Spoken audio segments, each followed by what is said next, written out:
Last weekend, my 5-year-old and I went tent camping in the Uintas, northeast of Utah. The weather was overcast weather. By the time we got done paddleboarding, we made our way back to camp. Once we got back to camp, I couldn't shake this feeling of unease.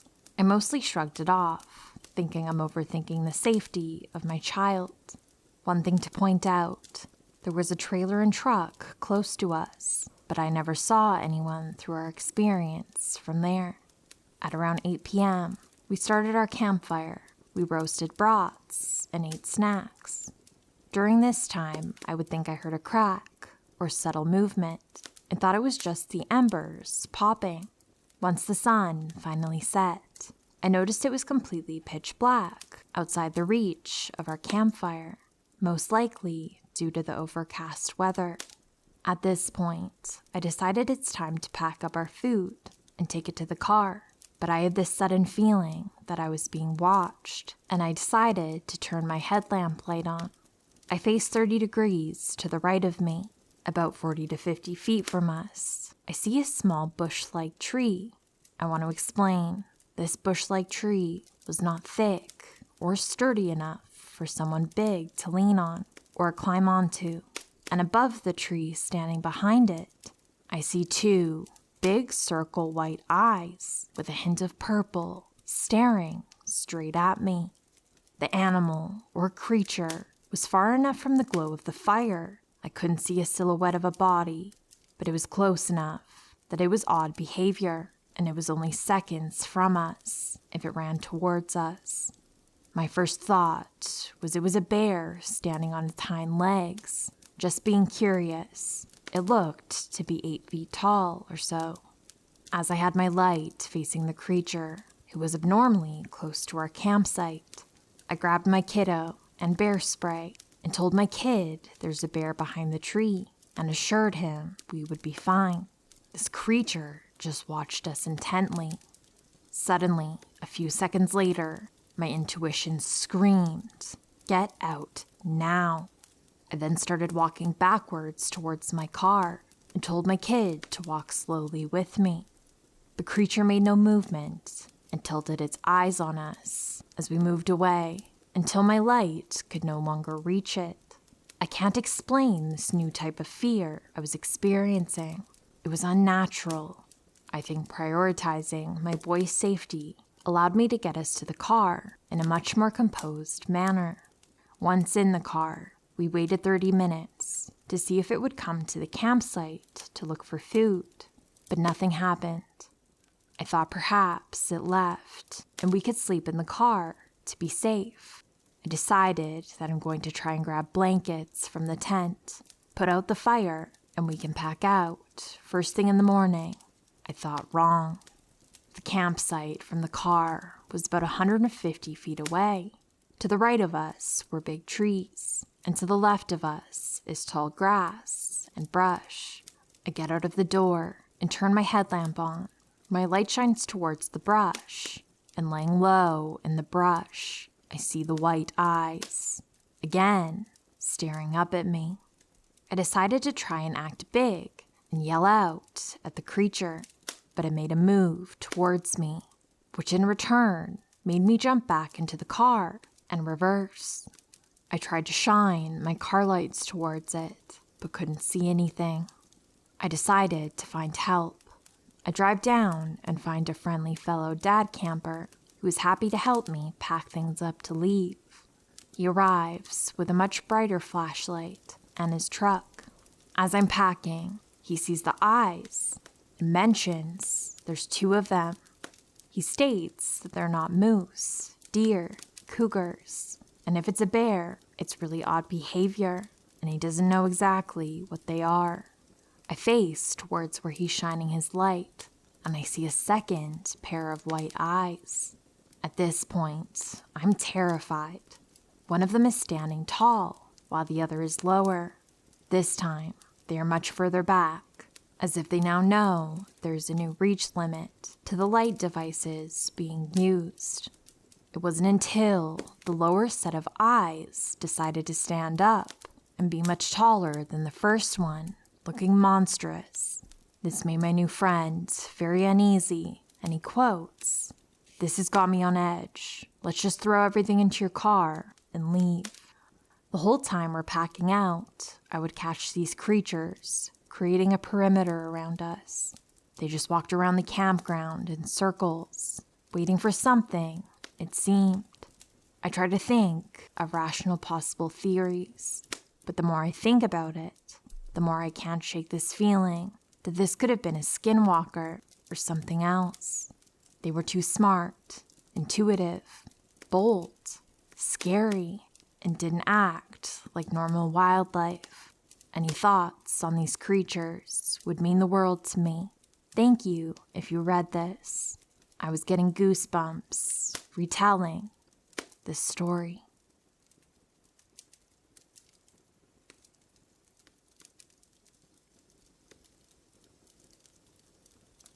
It's been a while since we did a road trip across western US, April and May this year. On our journey, we came across the Shasta Trinity National Forest as we've been heading back to the west coast. Literally, in the middle of nowhere, I asked my boyfriend to stop along the highway as I needed to go for a little pee in the woods. I jumped out of the car and searched for a place where I could do what needed to be done. Meanwhile, my boyfriend was waiting inside the car, leaving the windows open. As I was so concentrated on not peeing on my shoes, I didn't really notice something around me and went back about 3 minutes later. As I approached the car, I noticed my boyfriend being kind of alert. I sat down on the passenger seat as he locked the doors, turned to me, and said in a really serious way, "Did you notice it?" I was like, "What?" Him, "Didn't you notice there's not a single sound in this forest? No birds singing, no clicking noise from the trees or animals, not even the sound of wind in the leaves. Like that place would just absorb every sound of life." We closed the windows and continued our journey without any incident. Although it's been a while since then, and we're back home in Europe, this experience is kind of stuck in my mind. Maybe it's because we're not used to the American wilderness, or being miles away from civilization. I don't know, but there was something special, something eerie about the fact that the forest just absorbed every single sound. I found out that that area around Mount Shasta is well known for mysterious sightings and encounters. Does anyone else have a similar experience with Mount Shasta? There is something about this place.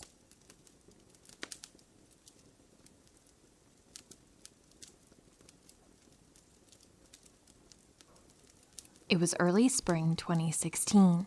I just turned 24 years old. My friend and I just reached our main spot to camp, Black Canyon Rim Campgrounds, just outside of Payson, Arizona. We'd usually travel out here 2 or 3 times each year. It has some incredible views and is only a couple of hours away from the city. For the most part, this area was pretty secluded. A privately owned convenience store rested a few miles away, with a small town 20 miles before that. The entrance was on a dirt road, directly off the highway, with a campground sign at the start of the road, marking local wildlife, any fire hazards, and general news relevant to camping folk. The pathing is mostly linear, with maybe one fork spanning several miles. We once traveled down the dirt road to see how far it would take us. One of the paths would take you to another highway entrance with the ranger's tower halfway there. The other path led to a dead end. An abandoned cabin can be found on this path a few miles in, mostly hidden off in the distance behind some larger foliage. The snow had mostly cleared up at this point, leaving for crisp air, a slight chill, and the fauna becoming active again.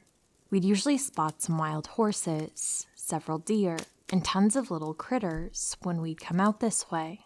It really was the perfect time of year for a relaxing trip, to get away from the city for a few days. We got in around 4 p.m. on a Tuesday. It was late for us, as we'd usually try to make it out there by noon the latest. This trip was pretty spontaneous. We both had work during the coming weekend and decided to just go for it. The sun was setting fast, and we still hadn't picked our spot to camp. There were maybe 2 other groups, both families, parked somewhat close to the entrance, only a few hundred yards away from the highway.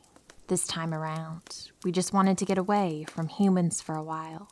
Customer service jobs will do that to ya. We drove down the dirt road, past our usual spot, and finally picked the perfect area, a small clearing just hanging off the edge of a hill. The whole valley could be seen from this area with a beautiful sunset. This would have been our main spot from then on if the next night's incident never happened. We agreed to get a campfire going and would just avoid building a tent this trip.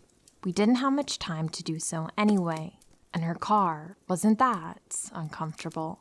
I'd sleep in the back seat, and she'd take the passenger seat. With the window slightly ajar, we'd have a few blankets for each of us and would fall into that unrivaled slumber. The next day went fairly uneventful. We just decompressed. I had this strange feeling throughout the day, though, like we were being watched. There were crunching of leaves just out of sight every few hours, but I figured it was just the local wildlife doing their thing. My friend didn't notice anything unusual, so I didn't dwell on it. Night came, and the feeling still hadn't gone away. My friend must have felt something she didn't vocalize, though. She took some of her sleeping pills. She didn't usually need to take them on our camping trips. The nature's ambiance was enough to put anyone to sleep, I thought. It was nearly 1 a.m. My friend dozed off in the passenger seat while I attempted to wind down in the back. I leaned against the side window, behind the passenger seat, legs outstretched to the car's back door. The window opposite to me was rolled down slightly, with a cold breeze flowing in. I had been on my phone, scrolling through Facebook or whatever, when I heard something outside. A few crunches of the fallen leaves, several paces outside the car. I whispered to my friend, "Did you hear that?" But she was already out. I put my phone down and listened intently for a minute or two. Nothing. It must have been a small animal, curious of the camp. I went back to my phone, scrolling through social media. About 10 minutes had passed when I heard it again. Crunch, right outside the door. I lowered the phone. My eyes took a moment to adjust from the light of the phone into the deep dark of the woods. As I turned the phone away from me, the black light illuminated the window above my feet. To this day, I can't get the image out of my head. 2 dirty, scabbed hands held onto the window. The fingers wrapped inside the car. The nails were long, unkempt, and dark. Behind the window, a silhouette of a face was pressed up against it. The breath would create condensation every few seconds. All I could make out were the reflection of those empty, black eyes. I couldn't move. I couldn't scream. It felt like eternity, the staring contest between me and this thing. Thoughts were repeating incessantly in my head. Why haven't they ran away when they saw that I noticed them? What were they planning? Is this the face of death?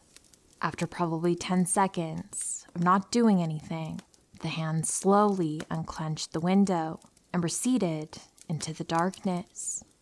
The condensation on the window dispersed. Another couple seconds passed before I heard the dreaded crunch, crunch, crunch, melodically fading into the distance. I still just sat there. What the fuck just happened? Why didn't I do anything? Why am I still not doing anything? With that, though, my body shot into adrenaline. I pounded on my friend's seat, waking her up from her slumber into a dizzy confusion. I unlatched and kicked open the back door and took a moment to scan the area. Whoever they were, whatever it was gone. I scrambled to pick up any important camping supplies we left outside and just crammed everything into the back seat and trunk, periodically looking over my shoulder, listening for those footsteps. I slammed the back door shut, and there they were, a grim reminder of the horror that just happened. 2 handprints imprinted on the window. I quickly wiped them off the window in a panic, a reaction to erase the event, I guess. I jumped into the front seat, started the car, and floored it out of there. My friend, finally coming to, asks me what the hell I'm doing. "We gotta go," I said. "There's someone out there." I didn't see whatever or whoever it was while fleeing the scene. Speeding down the dirt road, my friend insisted I slow down, and I eventually did. We reached the highway, and I proceeded to drive 20 or so miles before we reached a Denny's, where my friend asked for us to stop at to eat and explain everything. The nightmare subsided a few months later. My embarrassment continues to this day for the state of shock I was in at the time. Everybody says you either have a fight or flight instinct, and I'm confused whether I had either. I mean, I just sat there and did nothing. I frequently tend to ask myself who was out there. Another camper messing with us? A resident of the abandoned cabin down the dirt road? Or maybe something more paranormal residing in the forest, watching lone, vulnerable campers as they drift off to dreamland. We'd still go camping there in the years ahead, but never too far from the highway. Whatever it was, I hope it was the last I've seen of it.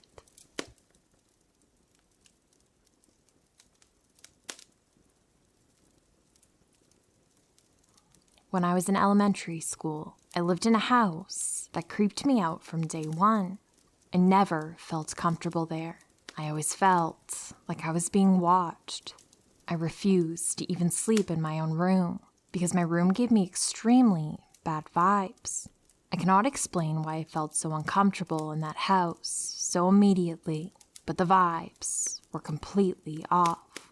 My animals also reacted poorly to the house. My dogs would bark and growl at nothing and would stand over me at night as if they were protecting me from something. Sometimes I'd hear weird things, and the dogs would also react, so I knew it wasn't just me. When I was around 9, I was sitting in the living room floor and playing with some toys while I watched TV. My grandma was passed out in the chair near me.